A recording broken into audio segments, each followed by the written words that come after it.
Hi, this is Ushio and welcome back to Angels with Scaly Wings. I've lost count, is this my 5th playthrough now? And yeah, we're going to continue our journey and skip ahead. All the skipping. Okay, so we can start again. I think this time we're going to go for Remy, because Remy's kind of the character. I don't know, we failed with Anna, but Remy's the only character we've not tried to go for and we haven't got any of his endings. So I think that's going to be my main focus for this playthrough. Of course we've done these early ones, so I'm going to try and skip through and get to his new bits. Let's find out. Alright, we're going to look at the pictures. I think the pictures is the key. I picked up one of the framed photos to examine it more closely. It was a red dragon. I guessed that it was a female of young adult or college age, though I wasn't sure, as it was still hard to tell without looking at the obvious signs. Her crimson scaled head was adorned with frills that ran down the back of her neck. She wasn't familiar to me. Look at more pictures. Second picture showed Remy in his typical attire, tie glasses and all. More pictures. The last of the 3 pictures was of another red dragon who, as far as I could tell, was a fairly young member of the species. It reminded me of a younger version of Remy, although without his typical accessories. Mention the pictures. Here we go. I saw those pictures on the coffee table. I thought that you might have a family. Oh no, that's in the past. I'm not even sure why those photos are still there. And I don't actually have children. That picture of the young dragon was the product of a silly little program that combined photos. They take images of 2 people and create what the pair's offspring would supposedly look like. I've always wanted some children of my own though. I see. How about you? Would you like to have children one day? Not sure. Why is that? I just don't know if it's a good time to bring a child into the world. I guess I'm not sure if I could be a good parent. Give yourself some credit. I often see parents that don't seem to be as aware about the whole situation as you are, and as a result have children they don't properly care for. Being conscious about it already makes you a better parent than them. Okay. Let's just go through the rest of the stuff. Skip. Okay, you're up to chapter 3 now. Grief.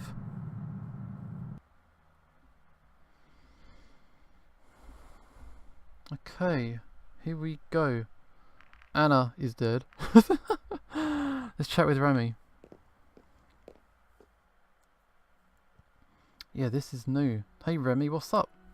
Hello. Any particular reason why you wanted to meet here? I enjoy Taxi Park is all. Have you been here before? Once or twice. I see. What do you think? It's pretty idyllic, it's pretty romantic, it's nothing special. It's the idyllic's nice. It is, I like it a lot here. You mentioned you wanted to talk to me about something. Yeah, well, about that. I just have a lot on my mind, and I felt like I needed to tell someone. I wouldn't burden you if I had anyone else to talk to, but the simple fact is that I don't. Yeah, talk to me. I appreciate that. No problem, what's on your mind? I don't even know where to begin.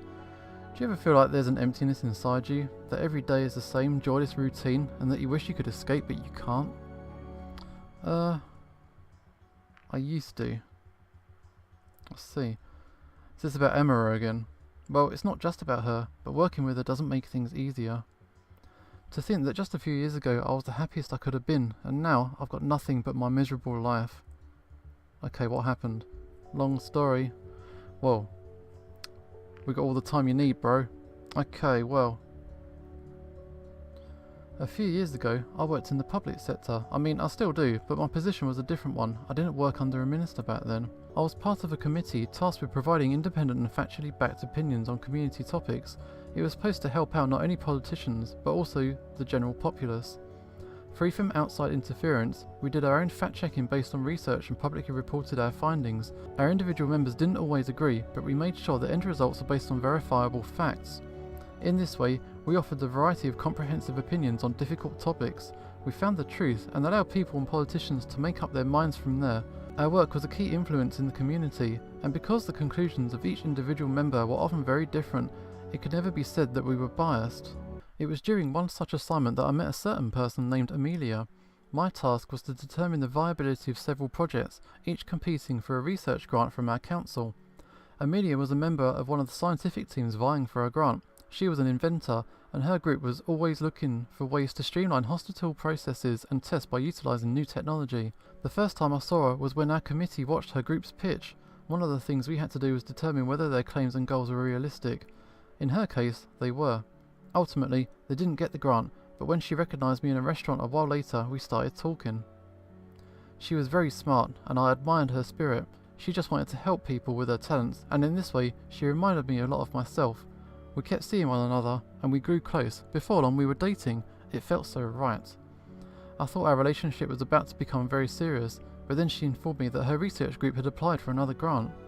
Of course, that complicated things. My committee was once again tasked with judging the viability of the different projects, and while I intended to stay impartial on the matter, she would probably be seen as an influence due to our relationship. With these concerns in mind, we decided not to meet again until the grant winner was determined. We hadn't expected her group to get it, but in the end they did. We didn't want to end our relationship over something like that, but if word got out that we were together during the decision-making period, it would have put both our jobs in jeopardy. In the end, we decided to wait and make a commitment. 6 months after the grant was given to our team, we would return to one another and make our relationship public. That much time would have ensured that it wouldn't be an issue. We even made plans to move in together when the time came. But we never got that far. I only know the rest of what happened from various reports, but apparently Amelia got sick. Nothing serious, mind you. She continued working from home as best as she could. The project was already behind schedule, and she didn't want to endanger it. People were critical and very curious about what the project would amount to, and she didn't want to be responsible for its failure if she took some days off to recuperate. Every day she continued working on the project into the dead of night. One late evening, she went out to pick up her medication, in addition to something to help her stay awake, but she was sick and overworked. The combination of the prescription side effects and the supplements caused her to collapse. No one was around to see her fall. When she was found the next day, she was covered by a blanket of fresh snow. Too late. She froze to death during the cold winter night. If someone was with her, this would not have happened. But she died out there all alone. All because we kept our relationship a secret. Man, we had plans to move in together. We even talked about having our own small family. Some things are just not meant to be, it seems. If I had to identify the moment life started going downhill, losing Amelia would have been it. My heart was ripped out in that moment, and now only emptiness remains. It's like a wound that never closes. Maybe you saw those pictures in my apartment. Even my home is a reminder of her. We were going to move into that apartment together. And this tie I'm wearing, I got it from her as well. When she gave it to me, she said that it was red like her scales. As long as I wore it, she would be with me, in a way. For so long, I've been holding on to her with all my might. I wish I could stop, because I know it's killing me, but I've been doing it for so long that I don't think I can. Yet in some way, holding on to Amelia has helped me. When I look back on all those happy memories we made, Emma's bullying hurts a little less, if only because those memories hurt so much more. And I would love my job if it wasn't for Emma. It's a constant struggle, a battle I have to fight every day. Each of her words slices through me, creating new wounds on top of others that never closed. Some days, I just don't want to do it anymore. I don't know how much longer I can. Oh, he's crying. Don't cry, dude. Oh, Emma is horrible though. She is completely rude. I'm not sure if there's anything that can fill the void. Okay. Professional. Okay, this has got the symbol next to it. I remember you said you always wanted children. Yep. It's not exactly the same thing, but I heard that the orphanage is always looking for more volunteers. You could help take care of the children. Is that so? Yeah, the orphanage is notoriously understaffed. The children don't really have anyone else, so each volunteer is a godsend. Losing both parents at such a young age must be horrible. I can't even imagine what that must be like. Talk to a dean about volunteering. She knows a lot more about it than I do. A dean? Yeah, they got a history. I don't want to talk to her. Why not? She used to be my friend. Well, she was more Amelia's friend than mine. Okay, so why can't you talk to her? I don't know, I don't want to face her. Whenever I see her, it's another reminder of what I lost. Besides, I don't think she wants to talk to me either. I think if you wanted to volunteer, she'd gladly accept the help. Besides, I saw that she tried to talk to you the other day. Yeah, you saw that? Yeah, I totally did. I guess she did try to talk to me. But but it was only because she wanted something. I don't think that was the only reason. Maybe she wanted to reconnect with you. If she wanted to avoid you, she could have asked someone else at the library for help, but she chose you. Not sure about that. Maybe she actually feels the same way you do, and the map helped her muster up the courage to face you again. If you want to change something, Remy, you gotta take action. What's the worst that could happen if you talk to her? You got a point, I'll think about it. Thank you, getting that off my chest certainly helped a lot. No problem. Got anything else on your mind? Well, there was the whole thing about Anna. Yeah, you mentioned that last time. Are you still worried about what she was working on? Not as much. I guess whatever she was doing is over now, but who knows what went on in our lab. I imagine we'll hear all about it once the police search it and her apartment. Oh yeah, she got killed, so they're gonna raid her stash. That's pretty cold. I guess there's not much use thinking about it, especially now she's out of the picture. Wow.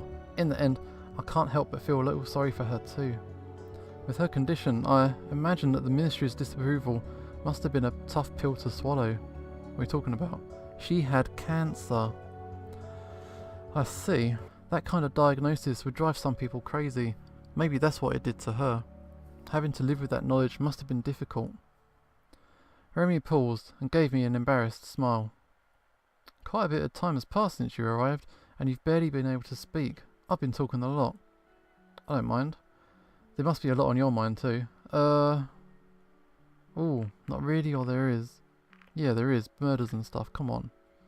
Since I work with Emra, I know all the details surrounding you and Reza. Not many do. Many rumours are going around town. All this time, you've been working with the police? Yep.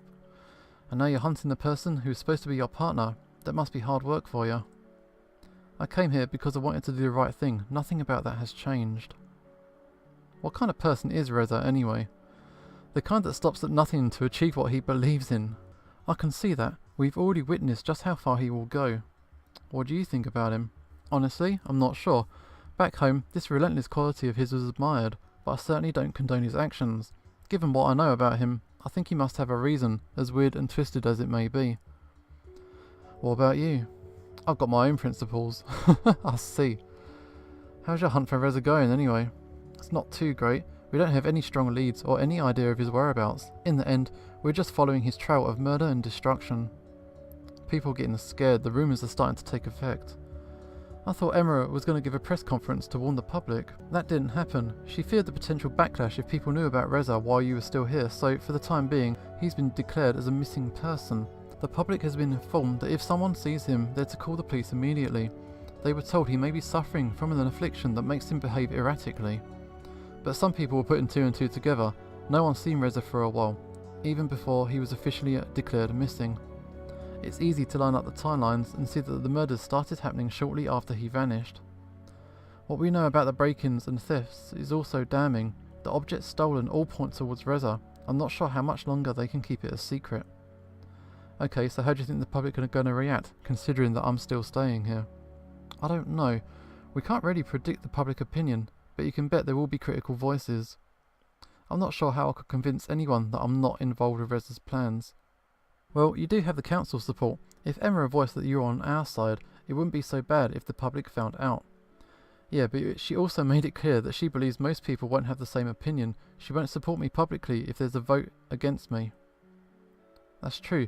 Emma plays the political game a lot. She aligns with the popular opinion, so people will like her. It's dishonest. Yeah, she's a bitch.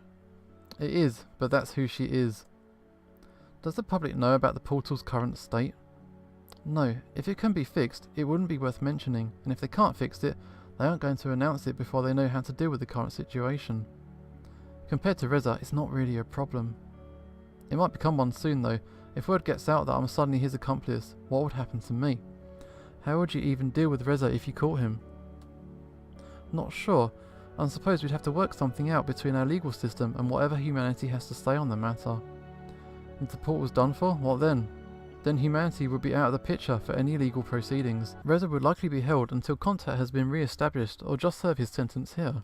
I see. How do your jails work anyway?